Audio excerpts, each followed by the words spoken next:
먼저 오늘의 얘기는 대상을 명확히 해야 돼요. 오늘의 수단은 공부 안 했는데 성적 안 나오는 학생들 해당 사항 없어요. 고3인데 공부 죽어라 했는데 성적이 안 나오는 학생들도 논외예요. 고3의 경우는 조금 다른 케이스라서 이 경우는 좀 별개예요. 오늘의 얘기는 고2 이하 학생들 중에서 공부 진짜 열심히 하는데 성적에 별로 변화가 없는 학생들이 있어요. 그 시기에 있는 학생들을 대상으로 하는 얘기예요.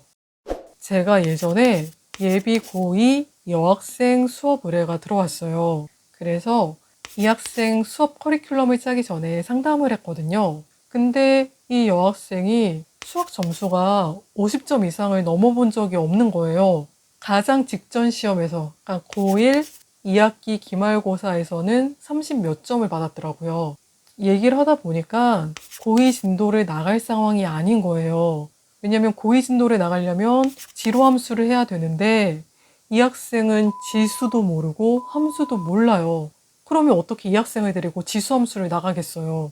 그래서 제가 그때 그 학생을 데리고 몇 달 동안 중등부를 복습하는 과정을 밟았어요. 중등부에 나오는 지수, 뭐 함수 이런 거 다시 복습을 했거든요. 이게 얼핏 들으시기에 아니 무슨 고2 이제 입시 이제 고3 얼마 안 둔 학생 데리고 무슨 중학교 걸 복습하고 있냐 이렇게 생각이 드실 수 있는데 아니에요. 이게 생각보다 되게 효과가 있어요. 이 학생이 아무리 공부를 안 했다 쳐도 지금 예비 고2잖아요. 수업 시간에 주어들은 내용들이 좀 있단 말이에요. 이 학생을 데리고 예를 들어 중1 함수를 복습을 하잖아요. 중1 학생들보다 이해를 훨씬 잘해요. 그리고 중1 뭐 내신을 하는 게 아니기 때문에 심화 문제 이런 걸 안 풀어요. 정말 고등학교 과정을 위해서 필요한 개념들만 복습하는 시간이에요. 그러면 이 학생이 이 과정을 공부할 때 생각보다 되게 잘해요. 그러니까 이 학생도 막상 공부를 해봤더니 이게 이해가 되는 거예요. 문제가 풀리는 거예요. 그리고 고등부에 나오는 어려운 개념들만 보다가 중학교 개념 보면은 체감적으로 쉽게 느껴지죠. 그래서 이때 학생들이 무슨 경험을 하냐면 수학이 생각보다 할만한데? 내가 문제를 푸는데 문제가 풀리네? 이거를 경험을 해요. 이게 수학 공부할 때 특히 하위권 학생들한테는요 엄청 소중한 경험이에요. 수학에 자신감을 갖는 계기가 돼요. 이 학생이 그래서 몇 달 동안 수학을 정말 열심히 공부를 했어요. 1학기 중간고사를 앞두고 어머님하고 얘기를 하는데 어머님이 그러세요. 너무 좋아하시면서 우리 딸이 수학 공부를 5시간씩 한다. 이렇게 열심히 공부하는 걸 난 처음 봤다. 이 말씀을 하시더라고요. 근데 제가 그때 시험을 앞두고 학생을 불러다가 이렇게 얘기를 했어요. 너 이번에 열심히 공부한 거 누구보다 내가 잘 알아. 그런데 점수를 보면 생각보다 별로 점수가 안 오를 거야. 이렇게 말을 했는데 이 학생이 듣는 둥 마는 둥 하더라고요.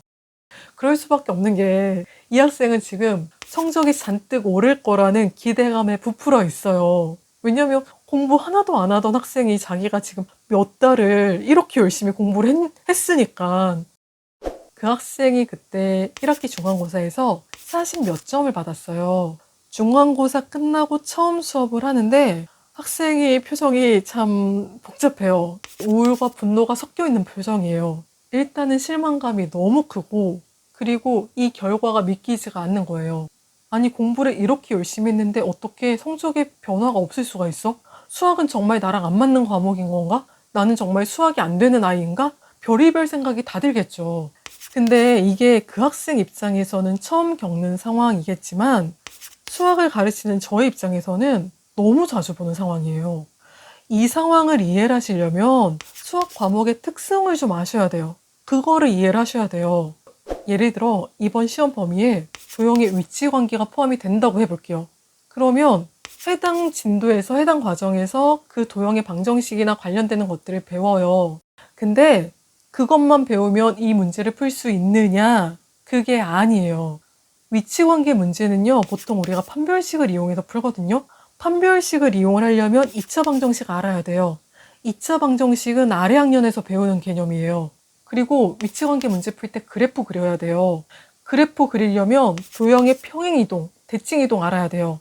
도형을 기본꼴, 가장 쉬운 꼴로 주지 않는단 말이에요.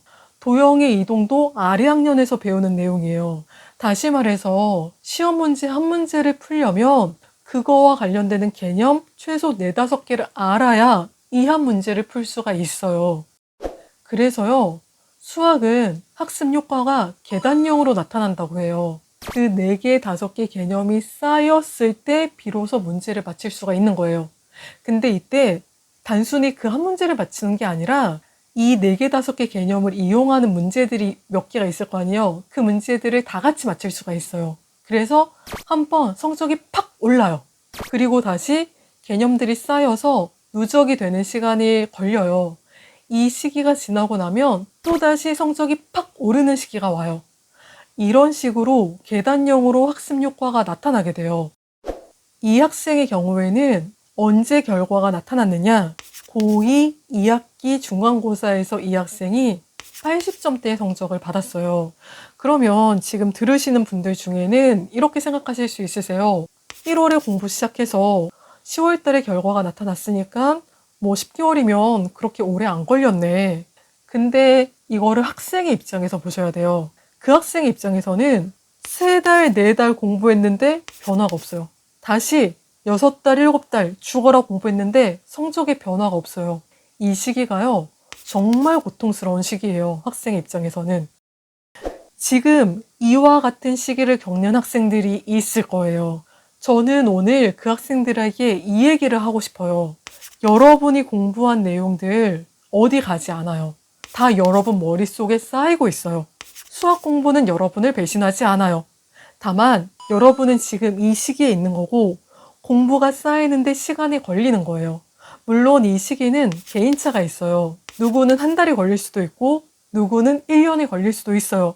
근데 이게 1년이 걸린 학생은 본인이 그동안 그만큼 공부를 안 한 거예요. 본인이 공부 안 한 거니까 그 시간 오래 걸리는 거 본인이 감수하세요. 머지않아서 여러분은 이 시기에 도달할 거예요. 그리고 성적이 팍 오르는 그 순간을 경험할 거예요. 그때까지 버티세요.